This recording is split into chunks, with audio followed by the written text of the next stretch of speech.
Hello, welcome to March of Dimes Canada's Caregiver Support Sessions funded by the Ontario Trillium Foundation. There are 7 sessions in total. Please have your caregiver workbook or a pad of paper with you, along with a pen, so you can write down your thoughts and take part in all of the learning exercises. Throughout these sessions, there will be moments for self-reflection. When prompted, please take time to refer to your caregiver workbook on the page indicated and complete the corresponding activity. Feel free to pause the video while reflecting, write down your thoughts, and click play when you are ready to resume the workshop. This is session number 3, Behavior Changes and Managing Your Emotions, Anger, Grief, and Loss.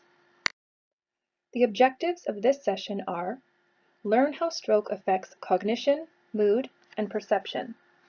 Learn about the stages of grief. Practice an anger release strategy. And reflect on reactions to emotions and strategies of care. Stroke effects to the brain. A stroke is an injury to the brain.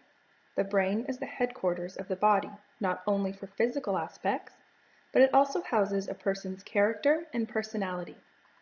A stroke can affect both physical and behavioral changes of a person. Often, the behavioral changes may be the most emotionally challenging to manage or adjust to as a caregiver. How a person is affected by a stroke depends on the location of the damage, the severity of the damage, how well the body repairs the blood supply to the brain, and how quickly other areas of the brain tissues take over the damaged cells. Let's reflect. What type of stroke did your partner experience? What behavioral functions were affected by the stroke?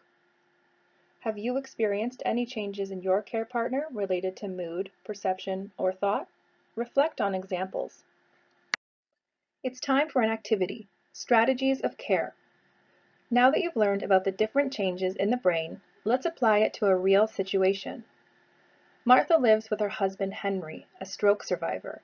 Henry had a stroke 2 years ago, and physically he is walking again. He was near retirement, so decided not to go back to work. Martha finds that it is a real challenge having Henry at home all the time, especially because now it seems that he questions Martha about everything. Before the stroke, Henry didn't seem to even notice that there was any housework at all, but now he has become a micromanager. Martha tries to be patient most days, but now Henry even criticizes the way she does laundry. Let's reflect. What are the underlying issues? How should we go about uncovering them? What is the cause? What can I do about it? Some you cannot. Let's reflect further, pulling from your personal experience. When difficult situations arise where mood, thought, or perception are affecting the behavior of your partner, what can you do? What are some strategies that have worked for you? When nothing seems to be working, what do you do? Managing your emotions. A caregiver, just like everyone else, feels a range of emotions throughout day-to-day life. No amount of preparation can prepare you for a stroke. It occurs suddenly, without warning, affecting the individual as well as the family.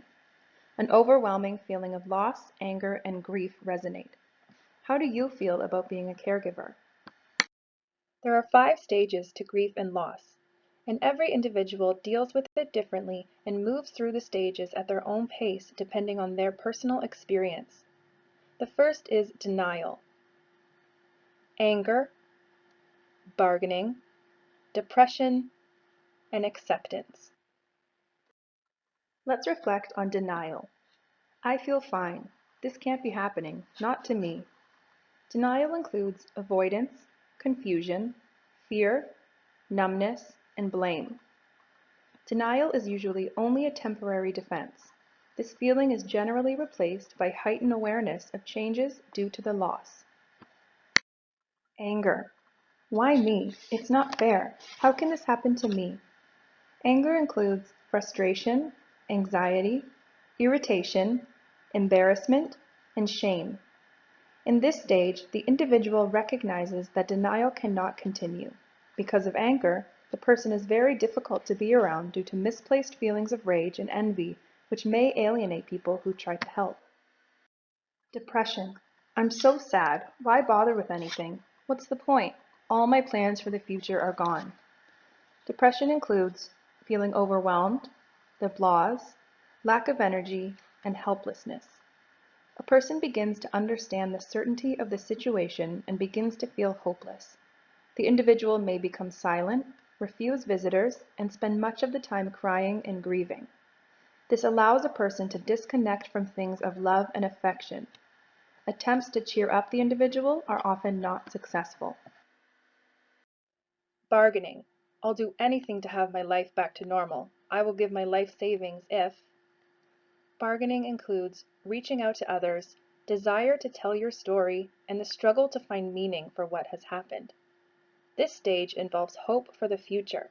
Usually, the desire for their life before the trauma is made with a higher power in exchange for a reformed lifestyle. Psychologically, the person is saying, I understand this happened, but if I could just have one more time. And finally, acceptance. It's going to be okay. I can't fight it. I may as well prepare for it. Acceptance includes exploring options and putting a new plan in place. In this last stage, the individual begins to come to terms with the situation that the incident has left with them and make plans to live successfully at a new normal. Let's reflect. Take time to consider the following 3 questions. Do you recognize any of these stages, thoughts, or emotions in yourself? How do you respond to these emotions related to grief and loss? Have you given yourself permission to feel these emotions? It's time for a journaling activity, emotional release. Day 1. Find a quiet spot, get a pen and writing paper. Don't skimp on size or quantity. You don't want to run out of paper, and you do want a large enough writing surface on which to vent. Set a timer for 10 minutes or place your watch nearby. Begin writing. Do not stop your hand and do not stop to think. These are the keys to this exercise. Then, when the time is up, put away the anger-soaked pages. Go about your day, no need to explain what you just did. Day 2. Find your quiet place again. Get out the pages you wrote the day before and read the entire thing word for word. Set your timer again and go for another 10 minutes. Same thing. Keep that hand moving with no stopping. Then put the pages away again. Day 3. Read over the previous pages and then one last time, write like crazy for 10 minutes. Put it all away. Day 4. Read the entire piece and then find a place where you can safely burn it or destroy the pages.